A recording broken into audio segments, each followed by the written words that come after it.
मग आमचे महसूल मार्फत अनधिकृत उत्खनन वाहतूकवर मड मंडळामध्ये 2 हायवावर कारवाई करण्यात आली. अनधिकृत वाहतुकीवर कारवाई करण्यात आलेली आहे दंडात्मक. एक हायवा गाडी 6 ब्रास, एक दुसरी गाडी 4 ब्रास या दंडा ऑनलाईन पंचनामे करण्यात आलेले आहे. आणि दुसरं म्हणलं तरी इथून जर अनधिकृत वाहतूक होत असल्यास तरी अजून इथून पुढील कारवाई चालूच ठेवणार आहे.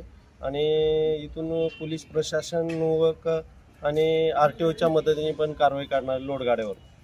आता ह्या जास्त लोड आहे का या गाड्यांमध्ये? आता 4-5 त्याच्या बापामध्ये आहे, तरी पण आम्ही नंतर RTOकडे वर्ग करणार. आता कोणकोणत्या व्यक्तींच्या या गाड्या आहेत, कुणावर कारवाई झाली?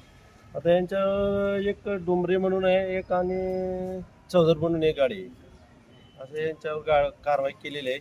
आम्ही ऑनलाईन शोधून त्यांचे पंचनामे ऑनलाईन केलेले आल्यावर त्यांच्यावर दंडात्मक काही शासनाला महसूल मिळेल.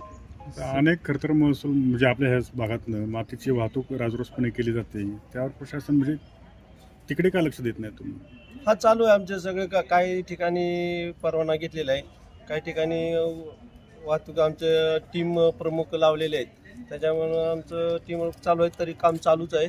आम्ही आज पण कारवाई चालू करणारच.